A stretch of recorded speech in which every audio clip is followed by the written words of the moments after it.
Bonjour à tous.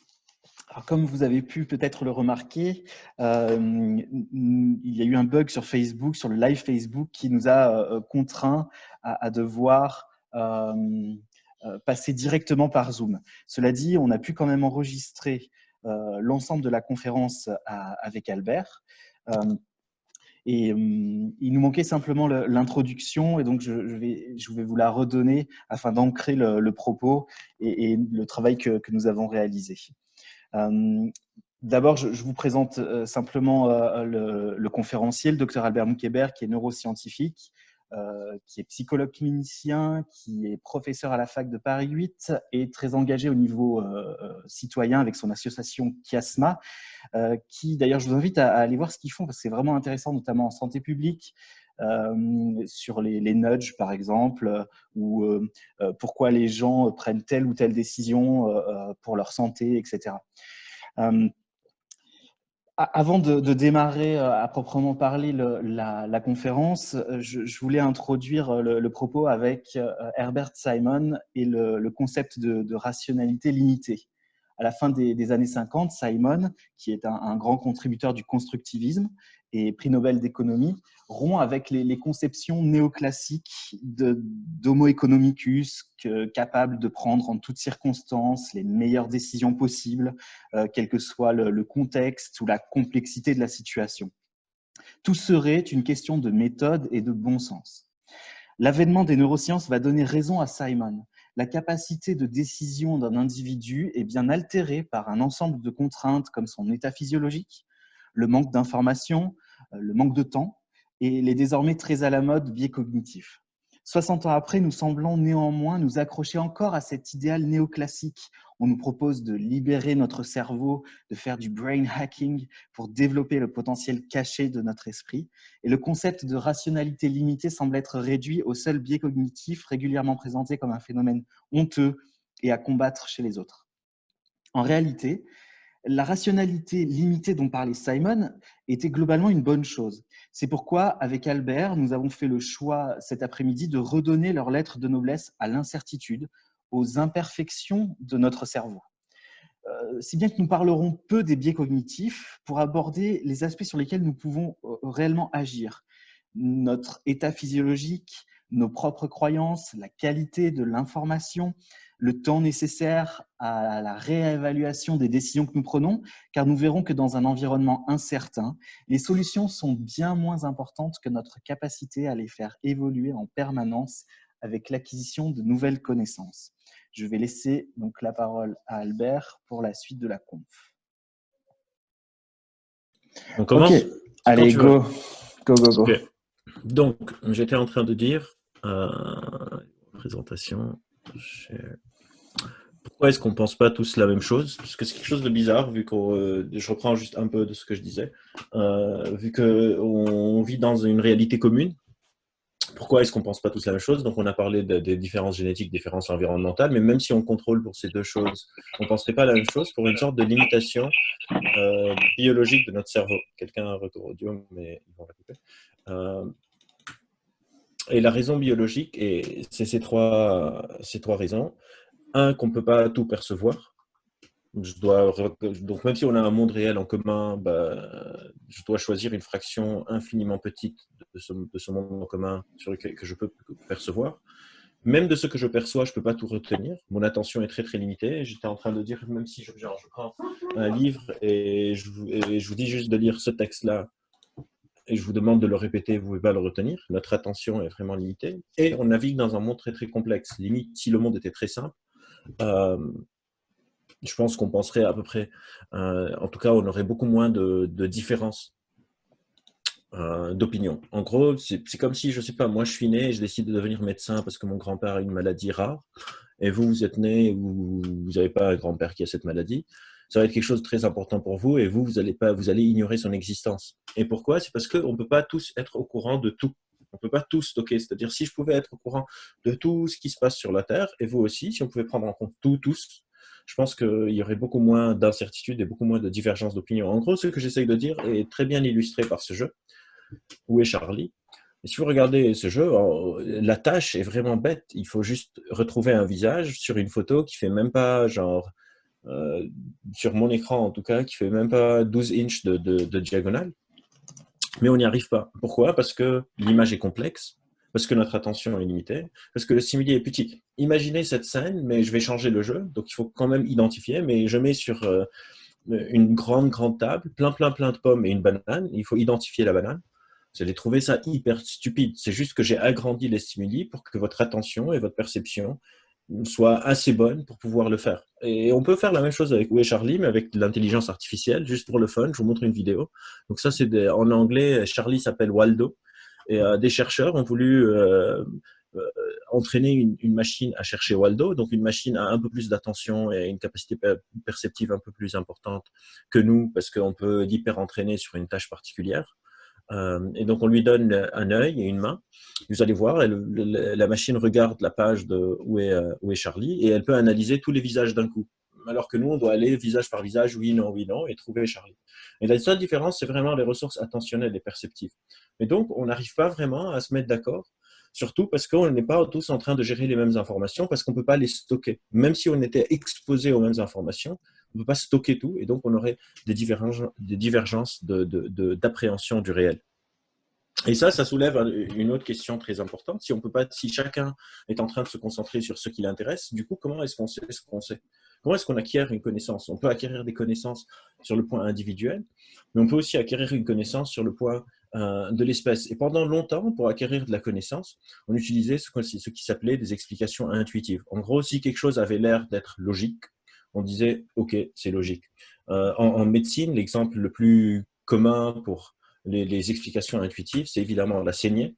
La saignée qui part d'une explication vraiment qui paraît très puissante comme ça. Genre, si j'ai une maladie, le mieux, c'est de la sortir. J'ai une maladie dans mon corps, je vais la sortir. Et du coup, c'est vraiment ce qu'on faisait. On coupe, on laisse couler un peu de sang, on referme, on attend un peu. Et si ça va pas mieux, on recoupe. Et si on se met dans la peau d'un médecin de 1540, je sais pas, j'ai un patient qui vient me voir et qui a un rhume. Je me dis, il a un truc dans son corps qui est pas bien. Je le saigne, j'attends quelques jours. Au bout de quelques jours, il va aller mieux.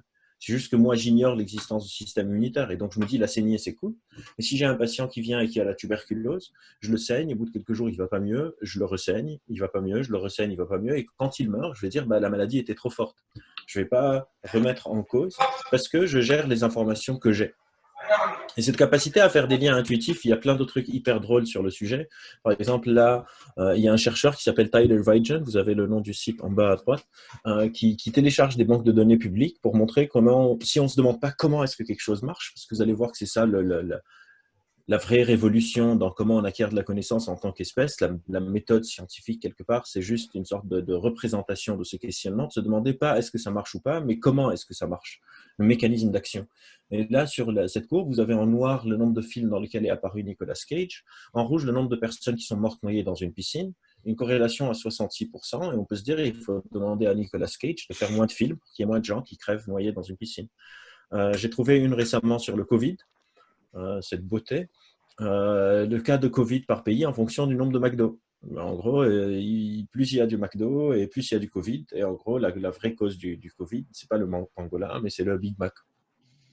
Et vraiment, on peut penser que c'est vraiment bête et que ça se comprend. Je vais vous donner un exemple un peu plus réel. Et c'est ça, et ça vient du New York Times des années 50. Cas de polio et glace. Et à l'époque, l'État a fait un rappel des stocks de glace pour les tester et voir comment est-ce qu'elles étaient avariées aux glaces. Les médecins ont fait des recommandations de manger moins de glace. Et quand ils ont eu les pots de glace et qu'ils ont testé, il n'y avait rien. Les glaces étaient complètement normales. Et la question que je pourrais vous poser, je ne sais pas si, je vois pas le chat, moi, si vous pouvez répondre, mais est-ce que quelqu'un a une explication de ça? Est-ce que c'est la même chose que ça ou est-ce que c'est différent? Je ne sais pas si quelqu'un... Je ne sais pas si je peux voir le chat. Ah, voilà, chat. Moi, je connais déjà, alors je ne vais pas faire le bon élève. Oui, non. Je suis en train d'ouvrir le chat pour lire. Alors, Guillaume Savard dit « Merci pour la saignée. Je me demande toujours aujourd'hui combien de raisonnements similaires on a de ce type. On aurait une estimation de ça en psycho. » Alors, moi, personnellement, je pense qu'elle est énorme. Parce que la psycho est une discipline jeune et les modèles théoriques, et je parlerai des modèles théoriques, ne sont vraiment pas encore assez bons. Et c'est pour ça qu'il faut être très méfiant sur beaucoup de cas théoriques en psycho. Mais c'est juste parce que ça commence. Et donc, c'est important ce que tu dis, parce que quand on a tendance à nous vendre des modèles théoriques pour libérer notre cerveau, pour faire du brain hacking et tout ça. Et en fait, c'est important de se souvenir que en ce qui concerne le cerveau et la psychologie, le niveau de preuve est vraiment très très bas. Donc il faut vraiment douter quand on vous dit quelque chose et que c'est dit d'une manière peut-être un petit peu trop C'est normal. assurée. Et c'est normal parce que la psycho est vraiment un domaine hyper particulier dans le sens où ça s'enchevêtre avec la philo. Donc, on a un passif énorme de parler de nous. Et on a vraiment commencé l'exploration récemment. Donc, il faut aussi désapprendre beaucoup de choses, comme par exemple la séparation du corps et de l'esprit, comme par exemple l'opposition entre rationalité et émotion, comme par exemple des choses qu'on utilise tous. Par exemple, un pervers, c'est quoi? Est-ce qu'il y a un cas théorique derrière? Et c'est un mot qu'on utilise tous les jours, un mécanisme de défense, un refoulement. Tout ça, on ne sait pas si ça existe vraiment. On ne sait pas si ça existe vraiment dans le sens où on ne comprend pas comment ça marche. Et c'est la même chose aussi en psychiatrie. Les SSRI, les capteurs de recapture de la sérotonine pour la dépression, on voit l'effet observé. On se dit les gens vont mieux, mais on n'a aucune idée de comment ça marche. On ne sait même pas comment mesurer le taux de sérotonine dans le cerveau, par exemple. On n'a pas de manière de mesurer. Et moi, j'ai des patients qui viennent me dire, en fait, je vais mal parce que je manque de sérotonine. Et on voit les conséquences de ce problème. Donc, pour revenir à polio et glace, c'est pas le hasard. Dans ce cas-là, il y a ce qu'on appelle des facteurs confondants, quelque chose qui vient fausser. Et dans ce cas-là, c'était la température. En gros, quand il fait plus chaud, on mange plus de glace. Et quand il fait plus chaud, la polio se répand plus vite. Mais parce qu'on n'a pas ce troisième facteur sur le graphe, on peut croire que les glaces sont en train de causer la polio. D'ailleurs, quand ils ont testé la glace, certaines personnes ont fait l'hypothèse que peut-être la polio donne des envies de glace et que c'est la polio qui est en train de driver les ventes de glace plutôt que les glaces qui sont en train de driver les cas de polio. En gros, tout ça pour dire que c'est important de comprendre que ce n'est pas parce que quelque chose marche que c'est vrai, et surtout que c'est important de questionner comment est-ce que ça marche. Et ce comment est-ce que ça marche, en science, on appelle ça les modèles théoriques. Par exemple, en physique, je sais pas, un modèle théorique qui explique la relation entre la masse, la force et l'accélération, c'est F égale ma. Euh, en psycho, certains modèles sont bons. Hein. Il ne faut pas croire que je dis que tout n'est pas bon. Le modèle, par exemple, sur la séparation de la schizophrénie ou les bases biologiques de qu'est-ce qui se modifie dans le cerveau, etc., sont pas mal. Le modèle en neurosciences sur tout ce qui est cortex moteur et comment on déplace nos corps sont très bons. Le cervelet, on a pas mal mappé notre moteur cortex, notre cortex auditif, notre cortex moteur, etc., etc.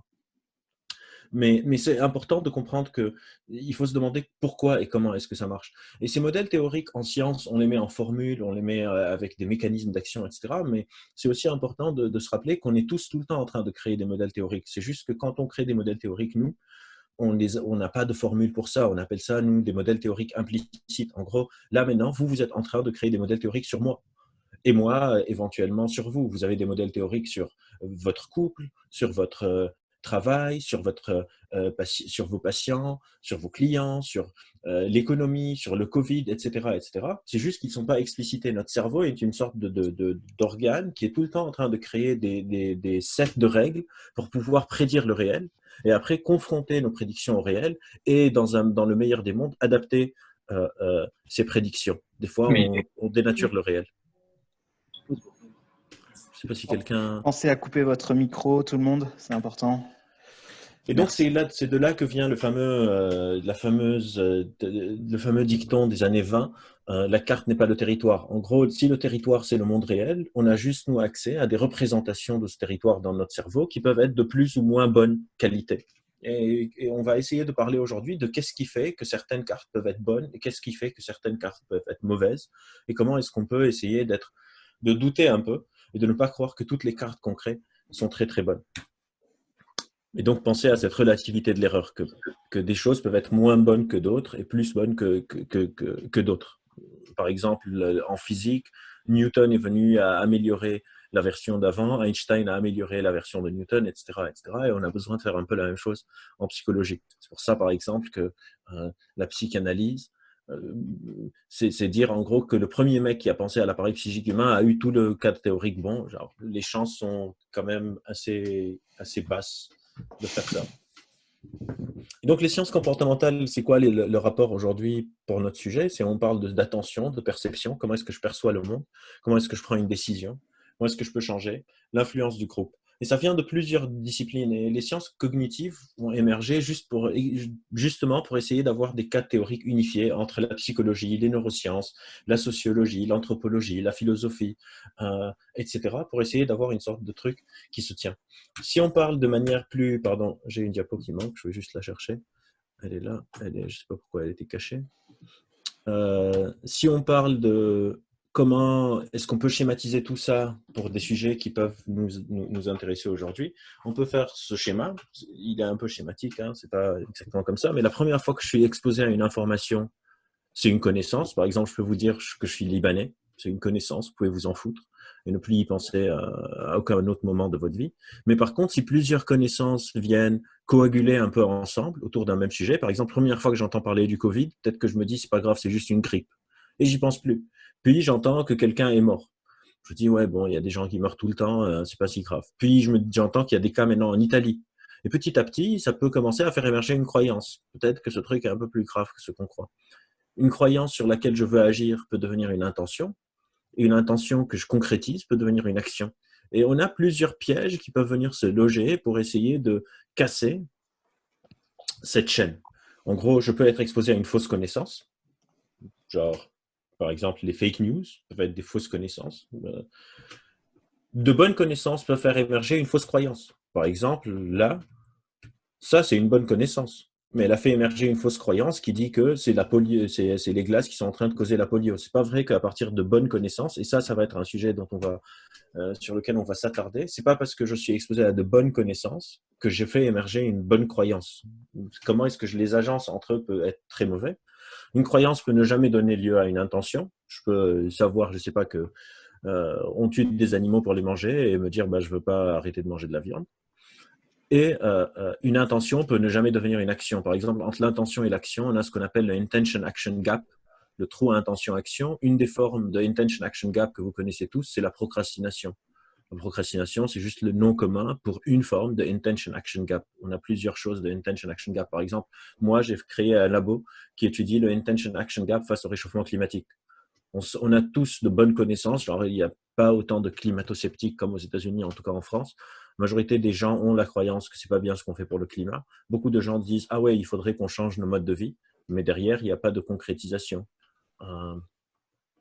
Et donc c'est important de garder en tête où est-ce que ça coince. C'est-à-dire si moi j'ai face à moi quelqu'un qui par exemple croit que le Covid, il faut qu'on reste confiné pendant 2 ans.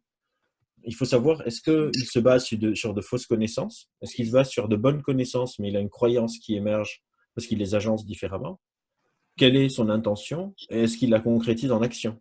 Et c'est important de voir, parce que comment je réponds à une personne dépend beaucoup sur où est-ce qu'il est dans ce schéma.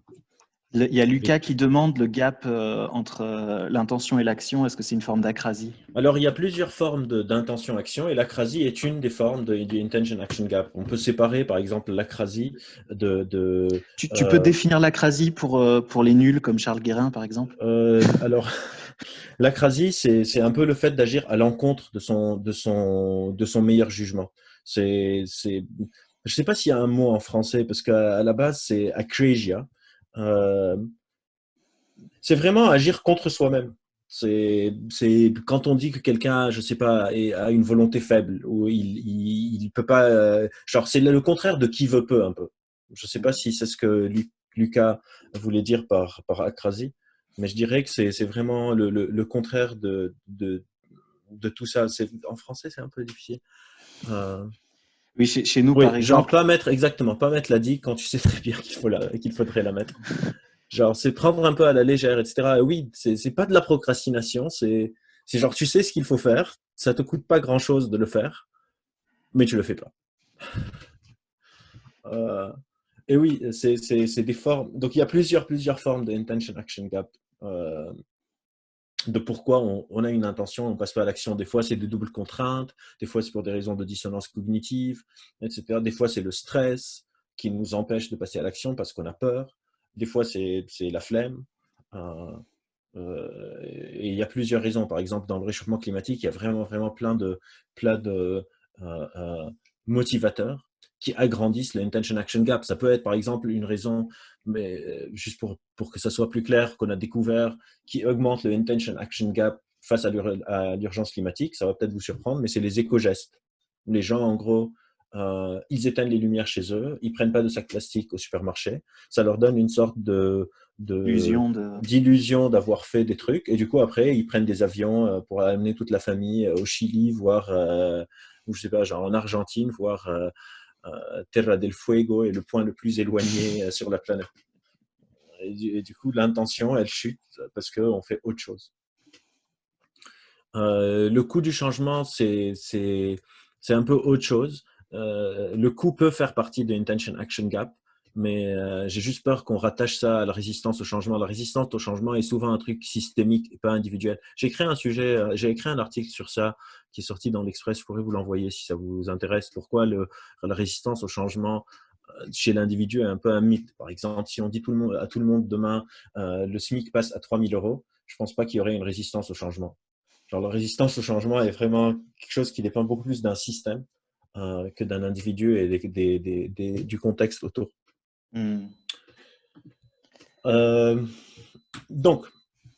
Donc, c'est ce qu'on a vu. On va parler aujourd'hui d'incertitude et c'était juste important pour moi aussi de finir un peu cette partie. Après, je redonne un peu la main à Nicolas sur l'ambiguïté et pourquoi l'incertitude et l'ambiguïté sont spéciales. Donc, je vais vous montrer une illusion d'optique. Peut-être certains d'entre vous l'ont déjà vu, mais c'est vraiment une super bonne manière d'illustrer pourquoi est-ce que l'ambiguïté est problématique et comment est-ce que tout ça se lie à notre attention limitée, notre perception partielle dont je vous parlais. Donc, vous avez une danseuse devant vous qui tourne.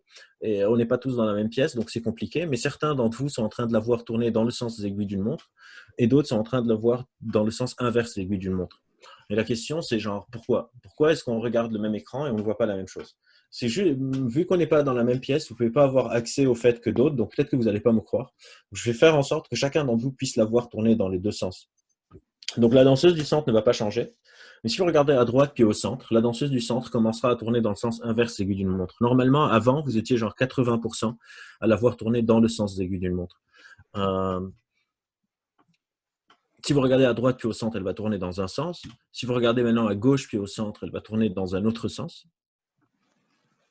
Et si je vous fais la totale pour vous prouver que je ne traficote rien avec la danseuse du centre, je fais ça. Si vous regardez à droite puis au centre, la danseuse du centre tourne dans le sens inverse des aiguilles d'une montre. Et si vous regardez à gauche puis au centre, la danseuse du centre tourne dans le sens des aiguilles d'une montre. Et ma question pour vous, c'est un peu pourquoi. Je sais pas pourquoi. Est-ce qu'on peut faire confiance à un Libanais? C'est ça la question. Jamais. Je sais pas pourquoi je vois plus le chat. Tout à l'heure, je pouvais le voir. J'essaie juste de rouvrir le chat. Je suis désolé. Pendant que vous réfléchissez à ça, bon, je le vois plus. Il a disparu. Et donc la question, c'est pourquoi? C'est quoi le cadre théorique qui sous-tend ce qu'on est en train de voir? Et la réponse, comme vous pouvez vous en douter, est liée à l'ambiguïté et à l'incertitude. En gros, la danseuse du centre est ce qu'on appelle un stimuli ambigu. Il est ambigu. Quand on dit ambigu, ça veut dire qu'il manque d'informations, qui est un peu incertain. Et les informations qui nous manquent sur la danseuse du centre, c'est les repères de profondeur.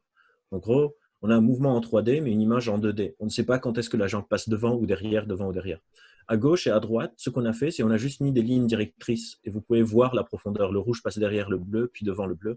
Et là, le bleu passe derrière le corps, puis devant le corps. Et c'est ça qui donne le mouvement de rotation. Vous pouvez essayer autant que vous voulez de voir cette danseuse tourner dans le sens inverse d'une aiguille d'une montre, vous n'allez pas réussir. Et là, dans le sens de l'aiguille d'une montre, vous n'allez pas réussir. La seule différence, c'est que là, on a de l'ambiguïté, on a de l'incertitude. Et donc, notre cerveau a besoin de stabiliser cette ambiguïté. On appelle cette danseuse un stimuli ambigu bistable, parce qu'il y a deux manières de le stabiliser. Vous en avez déjà tous vu, par exemple, les deux visages et le vase, c'est une autre forme de stimuli ambigu. Et bistable, donc on peut le stabiliser de deux manières. Et ce qui va se passer ici est relativement bête, en gros.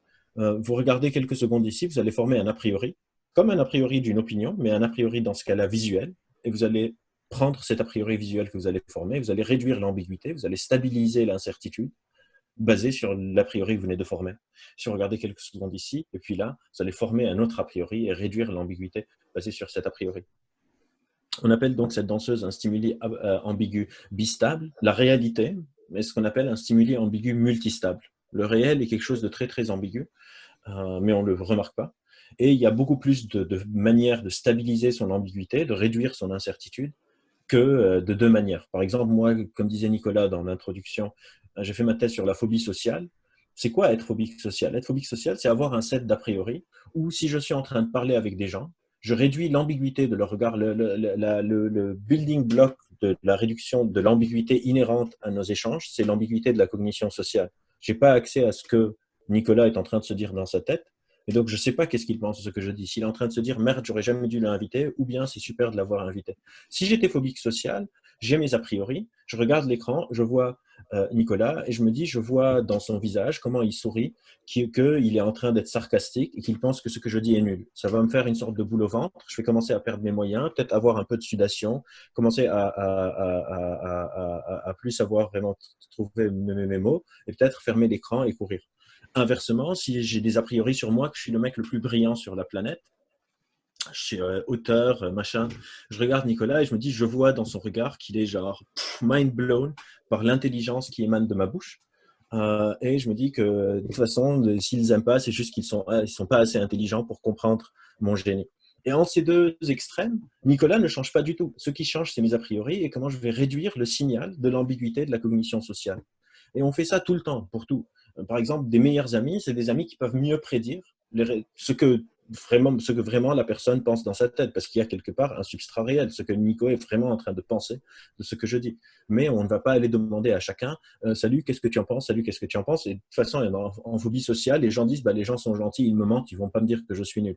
Et donc, ça devient une sorte de régression à l'infini. Mais ce qui est important, c'est juste que nos a priori conditionnent énormément les réductions de l'ambiguïté, et l'ambiguïté est relativement partout. Même quand vous êtes en train de lire un article de journal, je sais pas, vous êtes en train de lire un article de journal sur le Moyen-Orient, sur la Syrie, l'article ne reprend pas toute l'histoire du pays. Selon ce que vous croyez, vos a priori sur, je ne sais pas, Bachar al-Assad ou les Syriens ou le Moyen-Orient ou l'islam ou plein de choses comme ça, vous allez attribuer un sens à l'article qui est différent de quelqu'un qui, par exemple, moi je suis libanais, j'ai grandi là-bas, je connais différemment. Je vais réduire l'ambiguïté de l'article différemment. Des fois, j'ai des potes qui m'envoient des articles sur le Moyen-Orient et ils sont surpris que ma lecture est complètement différente alors qu'on lit les mêmes mots sur le même texte. Comment est-ce qu'on a résolu, par exemple, ce problème de l'ambiguïté dans certaines sciences? En maths, par exemple, les formules, leur but, quelque part, c'est qu'elles ne peuvent pas être interprétées. C'est peut-être le langage qui a le moins d'ambiguïté qu'on connaisse. Genre 2 fois 2, c'est 4. Et puis c'est tout. Hier, je parlais avec Nicolas, par exemple, sur les échecs. Les échecs, par exemple, il n'y a pas beaucoup d'ambiguïté parce que c'est des sets de règles qui sont déjà définies. Donc, deux personnes qui ne se connaissent pas du tout, qui ont des a priori très, très, très différentes, peuvent se poser devant un plateau d'échecs et jouer. Pourquoi? Parce que l'ambiguïté est basse. Mais si deux personnes de cultures très, très différentes veulent parler d'un sujet, par exemple, moral, la morale est très ambiguë, ils vont peut-être pas être d'accord. Et des fois, on voit des gens à la télé, on dit, mais comment est-ce qu'ils font ça? Genre, est-ce qu'on est de la même espèce? En fait, c'est juste qu'ils réduisent l'ambiguïté différemment de vous. Et donc, on peut faire une sorte de phrase un peu bateau, mais qui dit que on ne voit pas le monde tel qu'il est, plutôt tel que nous sommes, uniquement dans les situations ambiguës, en sachant que l'ambiguïté est un peu partout. Par exemple, si là, moi, je pense que vous pensez que c'est génial et je vois que vous barrez tous, je ne peux pas me dire, ah, il se barre parce qu'il trouve que c'est génial ce que je dis.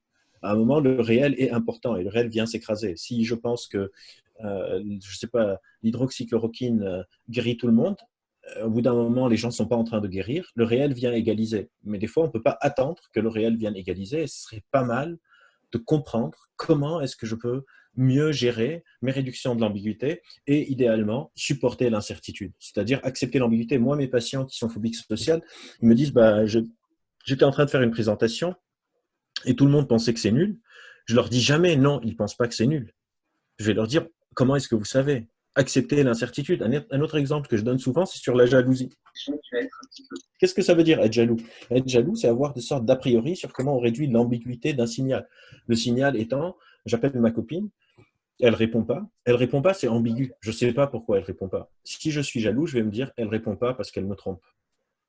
Mais si je suis psy, moi, je vais jamais dire au patient, non, elle te trompe pas. Parce que j'en sais rien. Elle te trompe pas, ça vaut autant qu'elle me trompe. Je vais lui dire, tu ne sais pas. Demande-lui. Genre, réhabiliter l'incertitude. Et c'est un peu de ça qu'on va parler un peu plus aujourd'hui, sur l'incertitude liée aux soins avec le Covid et toutes les peurs que c'est en train de susciter selon les a priori des uns et des autres. En sachant que la problématique dont on va parler est quelque chose qui est en train de toucher beaucoup, beaucoup de métiers. Juste derrière, à 16 heures, je fais une conférence, par exemple, pour un sujet très, très similaire, mais avec les profs à l'école, qui sont aussi très divisés sur cette question. Donc, je reviens sur l'autre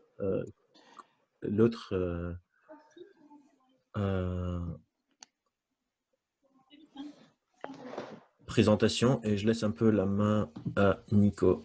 Je vais juste lire le chat pour voir s'il y a quelque chose. J'ai vu une question de Guillaume, je crois. Moi, j'ai vu un Libanais et un Ardéchois, ça fait beaucoup de biais. Bah, elle danse le Macarena, c'est possible. Si vous regardez très vite à un bon timing gauche-centre, droite-centre, vous pouvez la faire faire effectivement un truc comme ça. Ne faites pas un tour complet. En fait, ce dont tu parles sur accepter l'ambiguïté, on le voit tous les jours en réalité, puisque si tu veux, on peut avoir des patients des fois qui sont en défiance pour des raisons X ou Y, peu importe. Et alors qu'on dit exactement le même message qu'aux patients d'avant, tu vois, par exemple, on leur dit c'est mieux de prendre un dentifrice fluoré. Tu vois, ça c'est l'un des seuls trucs qui est démontré avec un niveau de preuve suffisamment élevé dans notre discipline. Eh bien, tu as un patient qui va dire ah ok, bah, c'est génial, je ne savais pas, c'est fantastique. Et puis l'autre qui va nous regarder, qui va dire lui, il essaye de me vendre son dentifrice fluoré, il a peut-être des actions chez Colgate, j'en sais rien. Enfin, en fait, on découvre ça au quotidien. C'est vraiment très, très, très fréquent. Et finalement, on se rend compte que finalement, le souci serait peut-être plus le fait de ne pas douter, d'être attaché à son opinion plutôt que de la manière dont on l'a construite. Oui, et parce que c'est coûteux. C'est coûteux de voir tout le temps se remettre en cause et on ne voudrait pas le faire. Moi, souvent, quand je fais des confs sur de zététique, sur le raisonnement critique, on me dit ah, regardez les platistes. Et il y a un super chercheur qui s'appelle Hugo Mercier qui a dit mais, et alors? Genre, c'est quoi le poids de la croyance d'un platiste sur sa vie quotidienne? Et quelque part, il n'y en a pas. Ça sert qu'à l'ostraciser. Il fait rien dans son comportement, dans la intention action gap. Quand on regarde the action, ça c'est pas très important. On a tous des croyances un peu absurdes comme ça. C'est pas très grave. Le problème, c'est quand c'est en train d'impacter aussi l'action, quand c'est en train d'impacter le soin, quand, je sais pas, quelqu'un qui est témoin de Jéhovah a des a priori sur la transfusion sanguine et si son enfant est en train de mourir, c'est là que ça devient grave. Mais tant qu'il n'est jamais face à une situation comme ça, bah, il peut croire à ce qu'il veut, genre, on s'en fout. Oui, Littéralement, et puis comme tu disais qu'il y a souvent un gap entre l'intention et l'action, je vois pas mal de gens qui étaient pro-homéopathique qui attendent ou qui n'aimaient pas trop les vaccins, qui attendent avec impatience un vaccin contre le Covid-19. Oui, voilà. Dès que l'enjeu change. Voilà. Exactement. Et même Boiron, genre le labo, ils ont dû sortir un communiqué pour dire ne prenez pas notre truc pour le Covid. Ouais. Et c'est là où on voit la différence. Et moi, j'ai plein de potes qui sont pas du tout homéopathiques, qui sont pas du tout homéopathes, genre pro-homéopathie, etc., qui sont dans un délire complet de les vaccins qui va sortir, c'est Bill Gates qui le fait pour nous mettre des puces. Alors que mes potes qui sont un peu New Age, aura, machin, ils attendent le vaccin, ils veulent que ça. Et c'est intéressant de voir la séparation entre les croyances déclarées et puis les actions derrière. Je donne souvent une forme de boutade en disant Jean-Paul II, le pape, quand on lui a tiré dessus, on l'a pris à l'hôpital, on ne l'a pas pris à l'église. Et tu as d'un côté un médecin et de l'autre côté Dieu, et tu choisis le médecin pour te soigner. Donc, quelque part, c'est important aussi de ne pas s'arrêter juste à la croyance des gens. Et aussi, il faut que le contexte aide, le système puisse aider pour réduire les ambiguïtés qui existent. Par exemple, l'État a mis en place il y a quelques années un site où tu peux mettre le nom de ton médecin et voir s'il a été invité par des compagnies pharmaceutiques, s'il a reçu une aide, s'il a été invité à un dîner, à un congrès, etc. et voir d'éventuels conflits d'intérêts. Le système n'est pas génial, mais son but, c'est quelque part de réduire la défiance, d'augmenter la transparence. On est anticlérical en plus. Faut juste pas diffuser cette vidéo à ma mère. Et donc, puisqu'on est sur la réduction de l'ambiguïté. Ouais, je vais juste reprendre ce que dit Guillaume Savard, parce que c'est intéressant. Oui, tout à fait. C'est une question d'éthique, de où est-ce qu'on met la ligne qui délimite, genre tu as le droit d'avoir une croyance complètement absurde, et où est-ce que cette croyance devient inacceptable dans une société. Et les conflits d'intérêts aussi un sujet tellement fondamental. On ne peut pas juste dire « Ah non, vous êtes des complotistes ». Il faut aider les uns les autres C'est pour ça que je travaille souvent, moi, genre on est dans une ère où on promouvoit le doute de l'autre. Doutez ce que vous lisez sur les médias, machin, machin, et faites-vous confiance, faites confiance aux intuitions. Et moi, je travaille sur le contraire. Je dis, il faut douter de soi et faire confiance aux autres parce qu'on a besoin de s'entraider pour pouvoir gérer cette complexité du monde. Et les conflits d'intérêts, c'est pour moi vraiment un sujet où on peut pas, genre, juste balayer de la main quelqu'un qui dit bah, il y a des conflits d'intérêts entre les compagnies pharmaceutiques et certains médecins et juste dire mais non, vous êtes complotiste. On a besoin de prendre en charge toutes ces réductions de l'ambiguïté pour pouvoir créer un socle commun de réalité où on peut tous vivre ensemble. Pas parce que le vivre ensemble c'est cool, etc. Parce qu'on est une espèce sociale et un humain seul, bah, ça fait pchit. Genre, un humain dans une forêt, il n'a aucune chance de survivre. 200 humains, ils te font un zoo. Et c'est pour ça aussi que je pense que c'est important à chaque fois qu'on voit un patient qui vient au cabinet, et ça nous arrive quand même assez souvent, que des patients, avant même de nous dire bonjour, disent « je vous aime pas, vous les dentistes ». Et en fait, c'est important de questionner le réel de ces personnes-là parce que très souvent, on voit qu'il y a une rationalité qui est derrière ce truc-là. Le terme nous paraît irrationnel comme ça. Mais en réalité, il y a une rationalité cachée et c'est Oui, toujours chacun a un peu ses raisons. Et je rejoins complètement Franck qui dit le socle n'est pas facile à mettre en place. Pas du tout. C'est un peu ça mon boulot. Mon boulot, c'est d'essayer de voir comment est-ce qu'on peut mettre en place un socle, surtout qu'avec l'explosion de la bulle Internet, ce socle est beaucoup plus facile à malmener. Vous pouvez avoir l'idée que vous voulez, vous la tapez sur Google, vous trouvez une communauté de 40, 50 personnes qui pensent comme vous. On n'a pas besoin de plus pour sentir qu'on est quasiment majoritaire. On n'a pas besoin d'être des millions pour se dire on a trouvé la vérité et les autres se trompent. À partir de, genre, il y a un chiffre qui s'appelle le monkey sphere, à partir de combien de connexions vous sentez que machin, et pour les humains, ce chiffre est ridiculement bas. Quoi. Donc, reprenons, je vais remettre la conf qu'on a fait sur Slides. Et donc, on va Lisa, parler il un faut peu juste, maintenant de faut juste différentes... que Lisa, elle coupe son micro. Ouais. Lisa qui vient de rentrer. On va parler maintenant de l'ambiguïté et de l'incertitude autour de Covid et comment les réductions de l'ambiguïté peuvent avoir un impact sur les soins dentaires, mais aussi en général. On fera ça un peu en freestyle.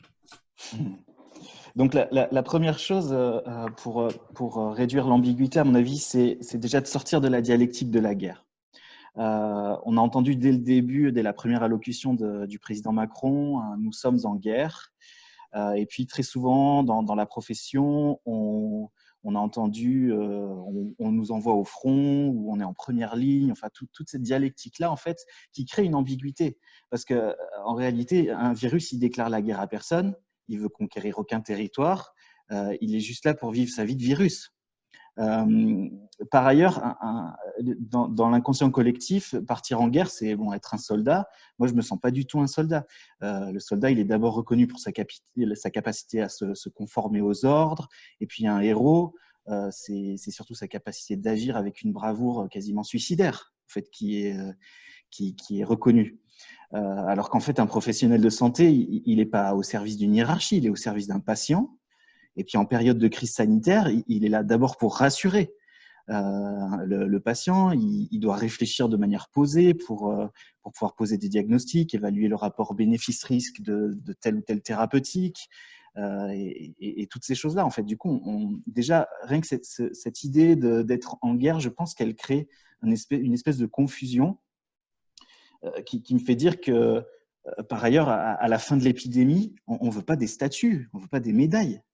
D'accord ? On veut juste que le gouvernement arrête de piloter le système de santé comme une entreprise de boîtes de conserve en gérant les moyens humains et matériels à flux tendu et puis les patients comme des marchandises. Voilà, donc je pense que déjà, ce premier point-là, c'est de refuser ce qui nous a été posé comme un ancrage, en fait, comme quoi on était en guerre, et de remettre en avant notre dimension de professionnel de santé. Et surtout, il faut prendre en compte ce que ça veut dire derrière sur les réductions de l'ambiguïté des uns et des autres. C'est-à-dire, quand est-ce que ce langage est utilisé, qu'est-ce que ça implique, dans quel cadre, parce que tout ça, après, a été utilisé des fois pour des critiques très, très légitimes. Par exemple, beaucoup de soignants disaient, ben, on est en guerre et vous nous envoyez à la guerre sans rien. Comme si vous envoyiez vos soldats sans casque, sans fusil, sans rien, on n'a pas de matériel, etc. etc. Et on peut passer des heures à parler de la communication en temps de crise et comment ça change. On peut faire plein d'analyses entre le langage utilisé en France, le langage utilisé en Allemagne, le langage utilisé en Nouvelle-Zélande, le langage utilisé au Liban, et on voit comment les populations réagissent différemment. Ou par exemple, si vous voulez prendre l'extrême, c'est clairement Trump avec son truc de on va injecter du Purell dans les poumons et le Purell ça tue le vaccin de la maladie, donc il faut juste la mettre et puis ça va tuer la Je ne maladie. sais pas si tu as vu hier, mais il y a un communiqué de l'agence nationale américaine qui dit de surtout pas faire ça parce qu'ils ont reçu Oui, un mais ils nombre auraient des d'appels. appels, ben oui, mais bien sûr. Bien sûr, mais ça, c'est pas parce que les gens sont bêtes, c'est parce que la question est rarement sur le raisonnement, c'est souvent sur en qui est-ce qu'on a confiance. On oublie tout le temps qu'on est des animaux sociaux et on délègue selon à qui est-ce qu'on fait confiance. Et si moi je fais confiance à mon président, il me dit quelque chose, je suis pas médecin. Je suis pas médecin. Autre chose, l'importance de réduire la saturation des informations. Je pense que c'est intéressant les réseaux sociaux quand tout va bien, parce qu'on partage de l'information, il y a un côté plutôt apaisé, enfin plutôt, pas tout le temps, mais de temps en temps, on peut discuter tranquillement. Mais c'est vrai que là, en pas longtemps, on a vu ressurgir enfin, le nombre de gens, et comme tu disais tout à l'heure, il y a une telle ambiguïté en fait sur la réalité que tout le monde est persuadé d'avoir trouvé la meilleure solution et du coup la propose. Et puis alors du coup, après, il y a une bagarre entre ceux qui la trouvent géniale et puis ceux qui la trouvent nulle. Et puis ceux qui la trouvent géniale, ils disent à ceux qui la trouvent nulle, ah, ça y est, encore ceux qui essayent de donner des leçons aux autres, etc., etc. Puis ça en finit plus, ça finit en raisonnement circulaire. Donc, je pense que c'est important déjà de réduire les sources d'information, déjà les inputs, ce qui nous arrive, donc que ce soit en termes de fréquence, de ne pas aller voir trop souvent combien il y a de morts, combien il y a de machins, parce que si on faisait la même chose peut-être pour, je sais pas, pour d'autres maladies, ça ferait peut-être la même chose. Et puis c'est assez anxiogène, vu qu'on n'y peut rien. Et puis en termes de qualité, en fait, c'est exactement ce qu'on demande à nos patients quand ils arrivent et puis qu'ils nous disent ouais, voilà, j'ai vu sur Doctissimo que l'amalgame, ça tuait les neurones. Ou alors sur France 2, il y avait eu un reportage comme ça où on voyait dans in vitro, tu sais, ils mettaient du mercure sur un neurone, puis le neurone, il mourait. Bon, bah, forcément, tu vois.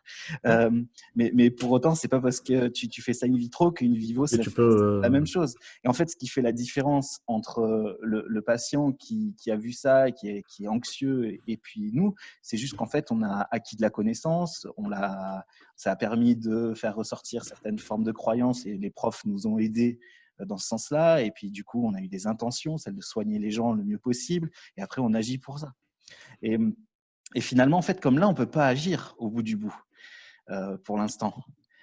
Souvent, j'ai l'impression qu'il y a comme une sorte de transfert et on a tendance du coup, à augmenter, à boursoufler les croyances et à être encore plus, tu vois, à croire encore plus fort et on ne prend pas vraiment le temps de, d'aller chercher les connaissances. Là, je fais partie d'un groupe de chercheurs européens et c'est vraiment une chance parce que du coup, ils font un travail incroyable d'éboueur en fait. Oui. Ils enlèvent, tu vois, sur les 50 000, il y a plus de 50 000 publications sur le Covid.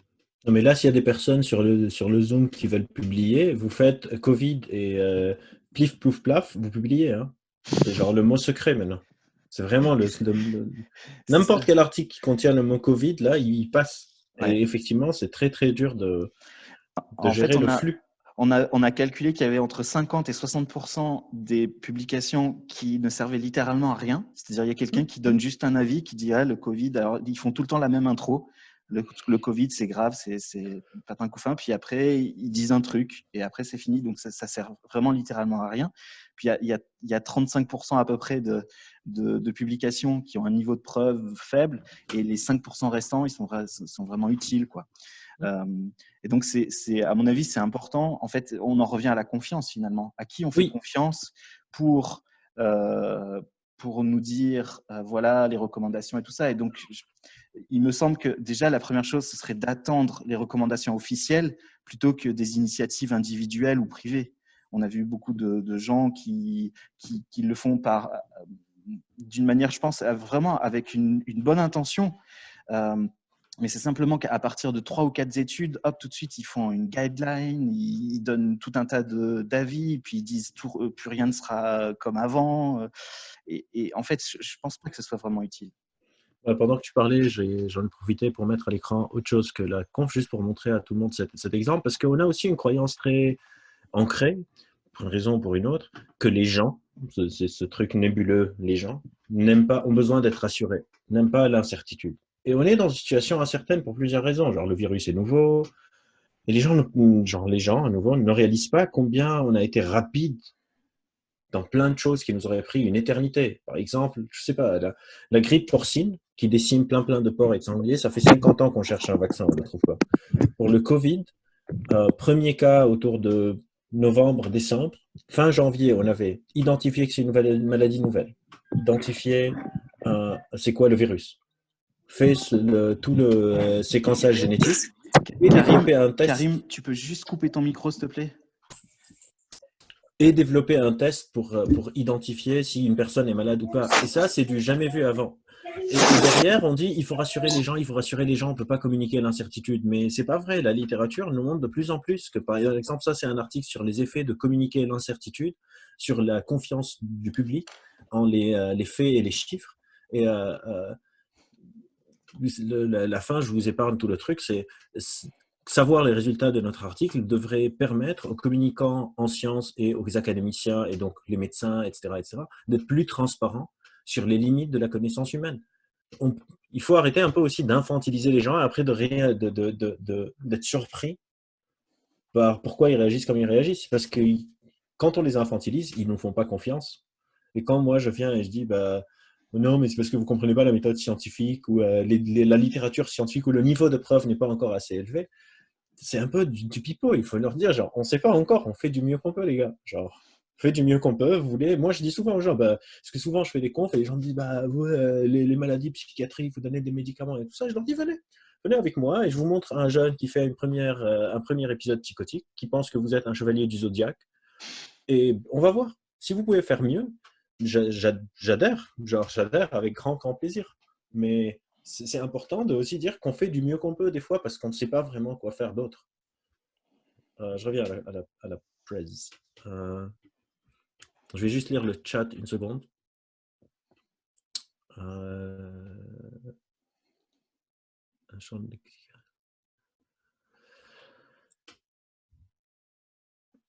Quelqu'un te demande à toi qui a fait le calcul, le pourcentage de publication inutile. J'ai répondu, en fait, c'est avec le groupe de chercheurs. On a globalement, c'est ce qu'on retrouve quand on se retrouve en fait dans une journée. On a à peu près, je sais pas moi, 500 reviews à faire. Chacun fait sa partie. Puis en fait, on se rend compte que déjà, on en jette la moitié, plus de la moitié dès la première lecture, quoi. Et j'aime beaucoup ce que dit Marie-Hélène. Rassurer avant d'informer, ça tue la confiance. C'est vraiment ça. Et je sais pas, en France, on a cette culture de la rassurance, de dire ça va aller, vous inquiétez pas, ça va aller. Alors que les gens ne pensent pas nécessairement que ça va pas aller. Ils demandent genre, est-ce que vous pouvez juste nous dire où est-ce qu'on en est? Je dis non, vous inquiétez pas, tout va très bien. Non, mais c'est pas ma question. Est-ce que vous pouvez juste me dire où est-ce qu'on est? Non, ça va aller, ça va aller. Non, mais je sais pas ma question. Où est-ce qu'on en est? Ça va aller. En fait, après on dit les gens sont bêtes. C'est un petit peu, on en parlera tout à l'heure, mais c'est un petit peu, j'ai l'impression que oui, Lucas, c'est ça qui colle le somme à ton fiston. C'est un petit peu ce qu'on est en train de faire. J'ai l'impression dans notre communication, on a d'abord commencé par dire oh là là là là, les soins dentaires, c'est hyper dangereux, on va tous mourir, c'est vraiment affreux. Et puis maintenant qu'il faut reprendre, je vois un changement de ton, mais dans l'autre sens. De dire, vous inquiétez pas, ça va aller, on va avoir beaucoup plus de connaissances scientifiques dans 10 jours et on saura vachement plus de choses. Alors, en réalité, bon, je doute un peu de ça. On va tous mourir. Par contre, il faut juste pas tomber dans Guillaume dit, ils ne savent tout simplement rien. Il faut pas tomber. Je sais, c'est pas pour te répondre à toi, mais il faut pas tomber dans un autre piège qui s'appelle le relativisme et la fausse équivalence. De se dire si on est incertain, tout se vaut. Non, genre, par exemple, si je prends un exemple que je donne souvent, si je veux écrire le mot ciel, quelqu'un l'écrit S-Y-E-L et quelqu'un l'écrit X-V-G-H, les deux sont faux, mais ils sont pas faux de la même manière. On a une sorte de continuum de combien est-ce que je suis faux. Je peux être faux à 80%, il faut à 70, à 60, à 50, à 40, etc. etc. Et c'est important aussi de rappeler cette graduation de la méconnaissance. Et on va en parler tout à l'heure avec les De ne pas masques. être dans le faux relativisme. On Ouais. continue. Donc, après, pour la réduction de l'ambiguïté, ou alors tu regardes les questions? Ou je ne sais pas si je l'ai raté, celle de la réduction de l'ambiguïté. Est-ce que tu peux me la Non, lire? c'était sur la double contrainte. Ah bah oui, bah la double contrainte. J'ai écrit aussi un article sur la double contrainte que vous pouvez trouver sur mon profil sur Facebook, je pense, Ouais. sur l'absurdité. Et j'ai même écrit un article sur la communication, sur les gens sont irrationnels, et parce qu'il y a eu une tonne de...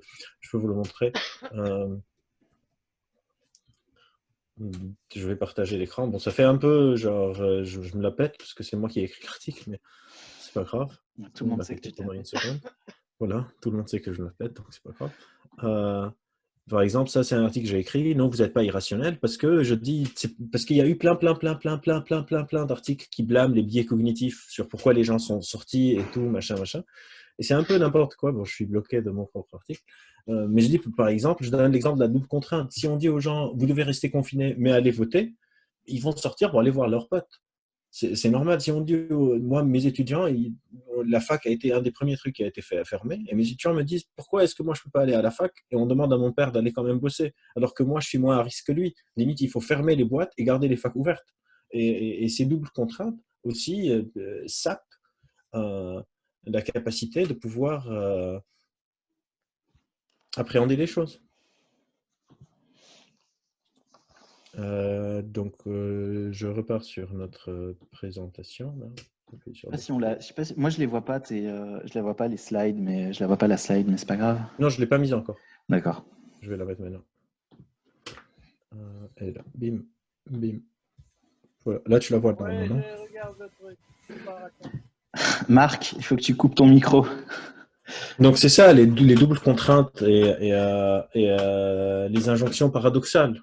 Par exemple, une des plus grandes. Moi, tout le monde est inquiet un peu pour le confinement. Moi, ce qui m'inquiète, c'est le déconfinement à cause de ces doubles contraintes. Parce qu'on dit aux gens, vous êtes restés chez vous pendant 2 mois et vous n'avez pas le droit de sortir, ce qui a un coût cognitif énorme parce que ce n'est pas quelque chose qu'on accepterait facilement. Et là, on leur dit, bah, le 11 mai, vous allez pouvoir sortir.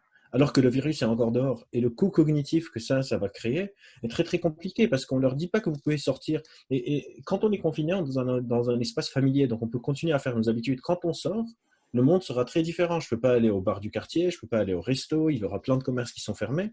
Et en gros, je suis en train de dire aux gens, vous pouvez sortir maintenant pour prendre les transports, aller au boulot. Et éventuellement, s'ils réouvrent les parcs. Et c'est tout. Tout le reste, c'est comme si vous êtes confiné. Et ça va, je pense que le déconfinement va avoir beaucoup plus de conséquences sur la tension interne psychique des gens que le confinement. Alors que le confinement était déjà perçu comme liberticide, etc., et toutes ces revendications, je pense que le déconfinement va être voire plus compliqué que le confinement. Ensuite, bah, la diapo, c'était justement pour pouvoir essayer de sortir de tout ça. Je pense que c'est important de trouver des ancrages.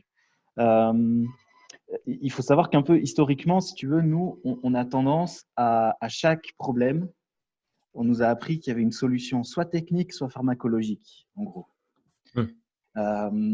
Et ce qu'on voit là maintenant, si tu veux, il y a eu d'abord un grand engouement pharmacologique pour la chloroquine. On a eu beaucoup de confrères qui croyaient dur comme fer. Ça ne veut pas dire que c'est moche, mais voilà.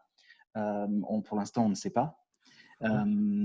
Et là, tu vois, maintenant, ce qu'on est en train de voir, c'est pas mal de solutions techniques. C'est-à-dire qu'il y en a qui veulent nous vendre des purificateurs d'air, tu vois, bioniques triphasés, la nouvelle aspiration GTI 16 soupapes, etc., etc. Et par rapport à ça, en fait, si tu veux, j'essaye de prendre un peu du recul par rapport à tout ça, mais en même temps, c'est difficile. Tu vois, à quel moment on décide de prendre un truc comme ça? Est-ce que c'est pour rassurer les patients? Est-ce que c'est pour nous rassurer, nous, notre personnel? Est-ce que tu vois ce que je veux dire? C'est pas évident d'avoir des ancrages alors qu'on ne sait pas grand-chose. Oui, bah, pour moi, il faut juste communiquer qu'on fait du mieux qu'on peut et après voir comment chacun réagit à cette information.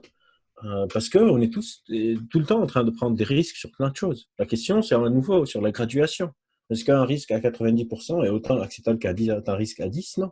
Et d'accepter l'incertitude. Et c'est là où le système, le contexte, parce que souvent, quand on parle de biais cognitifs, quand on parle de tout ce dont on est en train de parler, on met toute la responsabilité sur l'individu, mais aussi la responsabilité systémique, la responsabilité du groupe. Par exemple, dire aux profs, vous allez y aller sur base de volontariat, c'est une recette pour faire en sorte que les profs se disputent entre eux dans des mêmes établissements, entre ceux qui ne veulent pas y aller parce qu'ils ont peur, et ceux qui veulent y aller et qui sont en train de critiquer ceux qui ne veulent pas.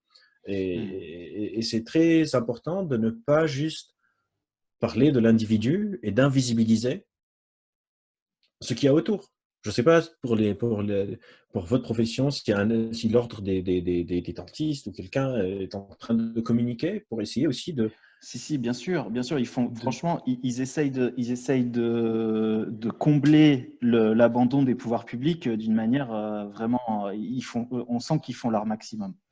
Ben voilà, et donc d'accepter aussi. Et effectivement, le risque peut varier énormément selon la construction sociale et notre statut, et donc mettre tout le monde à pied d'égalité est un peu aussi absurde. Tu en as un petit peu parlé déjà tout à l'heure de la science et le fait de ne pas essayer de trouver des réponses binaires, c'est-à-dire de pas imaginer que la science, elle est là pour nous dire voilà la réponse magique au Covid, comment on va pouvoir soigner nos patients comme avant ou je ne sais quoi. Elle est là juste pour nous aider d'abord à dire ce qui ne marche pas et puis nous aider à prendre des décisions par rapport aux données acquises actuelles. Et du coup, je pense qu'en fait, c'est un petit peu ce que je me suis rendu compte là qu'on était parti un peu sur de la pensée binaire ces derniers temps et ça me semble un petit peu normal parce que comme on ne sait pas où s'accrocher, on pense en 0 ou 1. Et alors qu'en fait, on ne pense jamais comme ça d'habitude. Si un patient nous demande oui, alors votre traitement de racine, là, vous nous garantissez à 100% qu'il ne va plus y avoir une seule bactérie, un seul micro-organisme à l'intérieur de la racine, il n'y a aucun dentiste honnête qui peut dire oui. Parce qu'il sait très bien qu'en fait, depuis tout le temps, une pathologie, c'est toujours lié à un seuil infectieux. Et donc, nous, ce qu'on fait, c'est qu'on fait le maximum pour réduire la charge microbiologique dans les racines. Mais pour autant, on ne peut pas le réduire à 0. Mais c'est ça qui fait que ça fonctionne, parce qu'on sait très bien aussi que le fait de ne rien faire, ça va être bien pire. Si on laisse la dent avec la carie et puis les milliards de bactéries qui sont là-dedans, ça fait des ravages gigantesques. Et donc, j'ose espérer que petit à petit, on va repartir sur cette gestion du risque. On ne pense plus en 0 ou 1, quoi. Guillaume est en train de dire on est un peu binaire quand même. C'est vrai que quelque part, quand on va faire le output, notre comportement, oui, effectivement, et on a très peu de comportements nuancés. Je ne peux pas dire je vais peut-être manger 20% du burger et 30% de la pizza si je ne sais pas quoi manger. Mais dans notre appréhension du réel, on peut graduer nos croyances et donc ça impacte les modèles prédictifs un peu qu'on est en train de créer et du coup le feedback qu'on reçoit. Donc même si mon action est binaire, selon le pronostic non binaire que j'ai dans ma tête, si on parle un peu genre que notre cerveau est une machine algorithmique, etc., ça a un impact sur comment est-ce qu'on modifie ses croyances. C'est vraiment un peu ça. Et quelqu'un dit, j'ai un peu la sensation aujourd'hui, les gens, nous tous, avons beaucoup plus peur de prendre des risques. C'est hyper intéressant que Marc dise ça, parce que c'est exactement, je dis un truc très très similaire il y a quelques jours sur quelqu'un qui parlait des vaccins. Je lui ai dit, on est devenu un peu arrogant face à tout, au risque, à la mort, etc. etc. La science moderne, la médecine moderne nous a donné une sorte de confort, que ce soit lié aux dents, aux os, aux maladies, etc., que quand on est face à un risque et on ne sait pas hyper bien le gérer, on abandonne le truc. On est en mode, bah, vous savez rien faire, on va aller voir ailleurs. Alors que il y a même pas 50, 60, 100 ans, la mort, c'était le quotidien d'Homo sapiens. Quoi. Oui, vivre-tu, c'est un peu ça. On peut passer Ouais. je pense Donc, on a parlé de voilà, on ça, a le passé, binaire. ouais. Et puis voilà, il me semblait important de parler c'est l'effet Dunning-Kruger. C'est le fait que on peut partir de quelque part en se disant je ne sais rien et puis j'ai pas du tout confiance et du coup je fais rien, je me confine et puis je reste chez moi et je touche pas un patient. Et puis tout d'un coup, on sait un tout petit peu de choses et puis on se retrouve avec une confiance gigantesque et c'est là où on se retrouve sur le mont stupide. Et finalement, le danger, c'est pas d'être soit dans la vallée du désespoir, soit au tout début de la courbe où on ne fait rien, mais c'est plutôt de prendre une confiance telle qu'on se retrouve à prendre des risques pour nous, pour le patient, pour nos salariés, etc. Et ça aussi, il faut prendre en compte où est-ce que se trouve le patient sur ça. Encore une fois, j'ai Mmh. plein de patients des fois qui viennent, et quand on dit stupide, c'est pas un jugement hein, stupide dans le sens un grand écart entre ce que je crois que je sais et ce que je sais vraiment. Genre, c'est juste ça. Et encore une fois, j'ai plein de patients qui viennent et qui me disent, moi, je vais mal parce que je manque de sérotonine, et c'est tout. Alors que la personne est peut-être dans une relation abusive ou bien est dans une situation précaire, etc., etc. Elle pense que, et ça impacte énormément l'adhésion aux soins. C'est-à-dire un patient qui vient et qui a une certaine croyance sur les soins dentaires que je ne connais pas très bien, va peut-être, vous lui dites, bah, il faut faire un bain de bouche, etc., etc. Et il dit, bah non, on s'en fout, moi je vais mettre du pissenlit dans mes oreilles. Et, euh, et c'est important de prendre en compte donc, la courbe du médecin et la courbe du patient.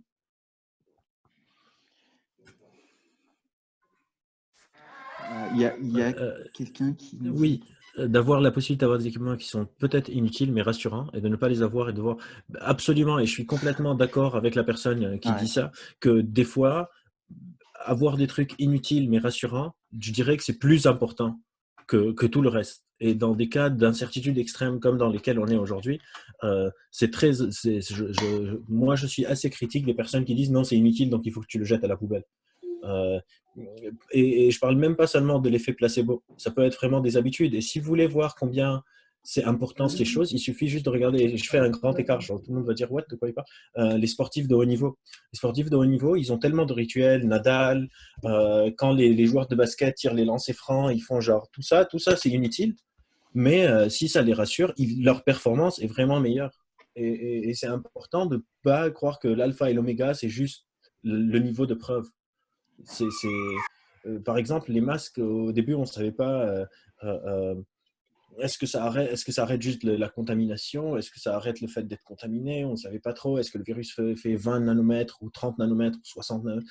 Si les gens veulent mettre un bout de tissu sur leur visage, mais pourquoi est-ce que, genre, laissez-les? Genre, laissez-les tranquilles.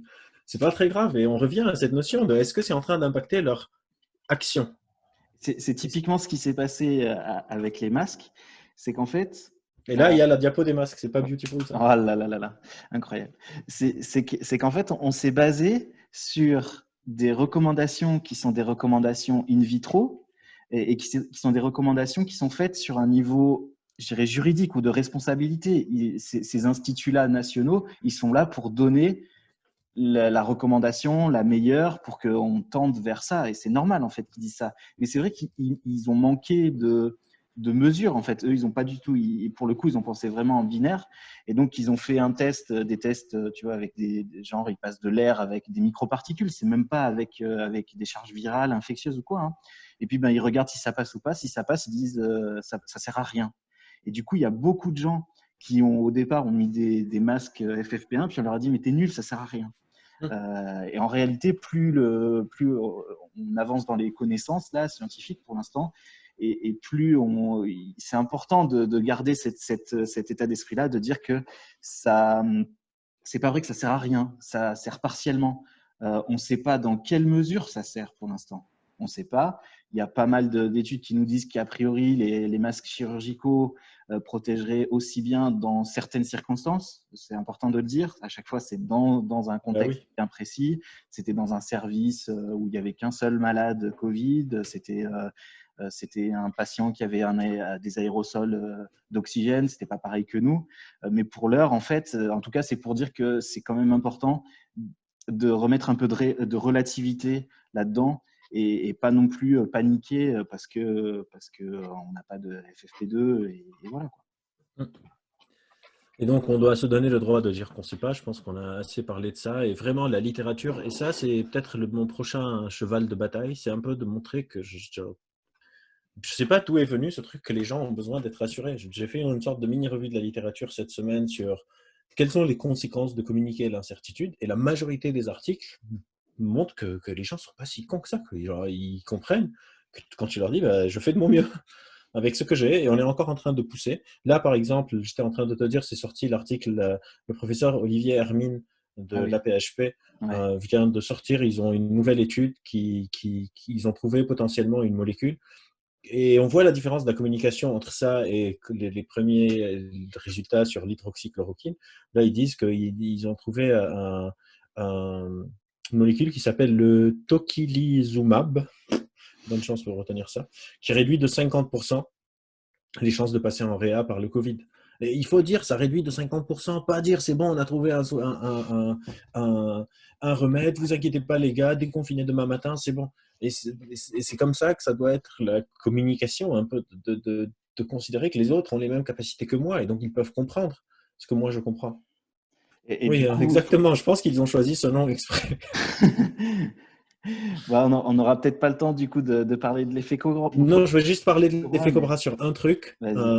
que je vais vous montrer. Donc, l'effet Cobra, c'est quand on essaye de résoudre un problème, mais on en crée un autre. Et je vais vous montrer, je veux juste illustrer parce que c'est vraiment très important et je pense qu'on est sur l'application Track Covid. Euh, je vais ouvrir un article qui a été écrit par des ingénieurs qui ont eu genre une aide de chercheurs en sciences cognitives pour vous montrer comment, par exemple, donc l'appli Stop Covid, tout le monde parle des droits ah non, mais on va nous suivre, etc., etc. Alors que des fois, incarner dans le réel une problématique est beaucoup plus intéressante. Et donc, je vais partager mon écran. Donc, sur l'appli de Stop Covid, il y a des gens qui la critiquent en disant le droit à la vie privée, on va être suivi, etc. Et là, c'est des personnes qui ont développé des scénarios pour montrer, donc ça, c'est des effets Cobra. Comment, en se disant, on va résoudre un problème, on va en créer un autre. Par exemple, donc on a l'appli Stop Covid. Pour ceux qui ne savent pas, ça fonctionne sur le concept de contact tracing. En gros, tout est anonyme. Personne ne peut suivre personne, tout est local. C'est juste que si vous avez un jour le Covid, vous dites j'ai eu le Covid, et toutes les personnes qui ont été en contact avec vous dans le métro un peu partout ont sur leur téléphone une sorte de cookie qui leur dit que vous étiez là, et ils reçoivent une notification, vous avez été à côté de quelqu'un qui a le Covid, peut-être que ce serait bien que vous vous confinez ou que vous passez en quarantaine. Et on peut se dire, bah, c'est génial, etc., etc. Et donc ces chercheurs ont montré, attention, vous allez créer d'autres problèmes. Et donc l'effet Cobra, c'est quand on essaye de créer un problème quand on crée un problème en essayant de faire une solution. Ça vient d'une histoire du gouvernement indien. Ils avaient un problème de serpents. Donc ils ont fait une sorte de prix. Si vous ramenez des serpents au gouvernement, on vous donne, je ne sais pas, 2 euros. Et c'est là où c'était le drame. Les gens sont allés, ils étaient en train d'accoupler des serpents pour avoir plus de serpents, pour les emmener au gouvernement pour se faire des sous. Donc, le gouvernement s'est dit, oula, genre, c'est problématique, il y a soudainement plus de serpents, donc on va annuler le prix. Et quand ils ont annulé la sorte de récompense, bah, les gens, tous les serpents qu'ils avaient euh, genre accouplés, ils ont lâché dans la nature et ils se sont retrouvés avec un problème de serpent beaucoup plus grand que le problème original qu'ils avaient, en pensant que l'incentivisation monétaire allait être utile et en fait, elle a été détournée. Et par exemple, ça, c'est un peu la même chose. Par exemple, Madame Tout-le-Monde, non, mon préféré, c'est lui. Monsieur Hypochondriaque voudrait savoir si ses voisins sont malades.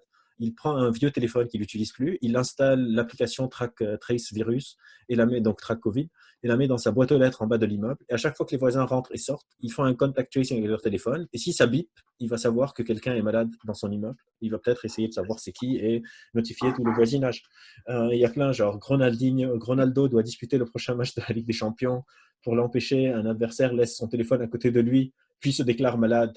Bim, Ronaldo, il doit rester en quarantaine 14 jours et il ne peut plus faire le match parce qu'il a été en contact avec quelqu'un de malade. Et c'est vraiment, je vous recommande vraiment cet article, c'est hyper cool sur comment il y a des fois des conséquences Tu me les auxquelles on ne feras pense passer? vraiment pas. Ouais, je vais le mettre sur le Tu me les chat. feras passer, puis je les mettrai sur le groupe pour. Ouais, Ok. ouais. Je reviens sur la présentation. Juste qu'on la finisse, j'ai dit que j'allais avoir 1 minute de retard, c'est pas très grave. Hop. Qu'est-ce qu'on avait encore? Emric, si tu peux couper ton micro, s'il te plaît. Et donc, la dernière diapo qu'on avait, ça va, on a tenu. Ouais, on est pas mal, on est pas mal. C'était sur, du coup, demain. Je te Oui, laisse faire la conclusion. bah, en fait, la conclusion, je pense que Bah, peut-être qu'il y aura quelques questions. Je sais pas, peut-être que je te les ferai passer si tu as le temps d'y répondre. S'il y a des questions maintenant, en même temps, si tu peux les Bah, écrire. à la limite, je préférais, tu vois, s'il y a des questions, je préfère que Ok, tu y répondes, ok. que ma conclusion, Bah, on s'il s'en y a fout des un peu. questions, c'est sur le chat parce que je dois aller. Bah, là, derrière, c'est les profs. Oui, par exemple, j'ai entendu dire des gens me dire je suis encore plus à risque à cause de mon groupe sanguin. C'est parce qu'il y a eu genre 2 articles qui sont sortis avec une différence selon le groupe sanguin. Et puis, ça a disparu complètement de la littérature. Mais la croyance a été implantée, l'a priori est implantée. Et si quelqu'un se rassure avec ça, genre si quelqu'un n'est pas A, tant mieux. Si quelqu'un est A et ça l'angoisse, c'est un peu moins cool. Hmm. Oui, et du coup, pour terminer, en fait, je pense que ce serait, en termes de communication, je pense que nos représentants et nous, avec nos patients, on aurait tout à gagner à dire que pour l'heure, on ne sait pas suffisamment de choses. Et comme nous sommes responsables, ben, on prend le maximum de précautions. On prend le maximum de Hein. précautions, pas parce que c'est hyper dangereux, on ne sait pas, mais parce qu'on est responsable et on ne sait pas. Et c'est OK. Euh, et dans l'autre sens, ça me paraît vraiment important de surtout pas dire mais non, c'est rien du tout, c'est une grippette, tout va bien, je vous inquiétez pas, on n'a même pas besoin de masque, ou je dis n'importe quoi, mais enfin voilà. Oui, oui, oui. Et ce serait, à mon avis, le fait de dire soit l'un soit l'autre, c'est hyper dangereux ou je ne sais quoi, ou au contraire, c'est safe. Euh, ça, probablement que ça crée plus d'angoisse qu'autre chose. Euh, et c'est une forme d'effet Cobra, probablement. Et ce serait un petit peu dommage qu'on se retrouve à être des professionnels de santé, si tu veux, mal vus ou dans l'inconscient collectif, que les gens se disent c'est vachement dangereux d'aller chez le dentiste, je ne vais pas y aller. Puis 10 minutes après, ils vont chez le coiffeur, tu vois. Alors que je pense qu'on fait partie des, euh, des professionnels de santé qui faisons le plus attention. On a, moi, mes gamins, quand je les amène, je sais pas, moi, chez le pédiatre ou kiné ou je ne sais quoi, ça m'arrive de voir qu'ils savent pas les mains et j'ai jamais vu un masque chez un médecin généraliste, jamais. Nous, on en porte tout le temps. On en porte tout le temps. Voilà, on a des aspirations qui sont surpuissantes et tout ça. Donc, je pense qu'en termes de gestion du risque, on est bon et ce serait dommage en fait de se créer un espèce d'effet Cobra en communiquant d'une manière inappropriée. Voilà. En tout cas, merci beaucoup. J'espère que c'était intéressant. Albert est disponible pour un prochain webinaire quand vous voulez. Bon bah, ok, t'es vraiment trop cool. Et là, je dois y aller parce Ok. qu'on attend sur l'autre truc. Merci beaucoup Merci. à tous. Salut Albert et merci. Ciao. Voilà, ciao. Allez, bye.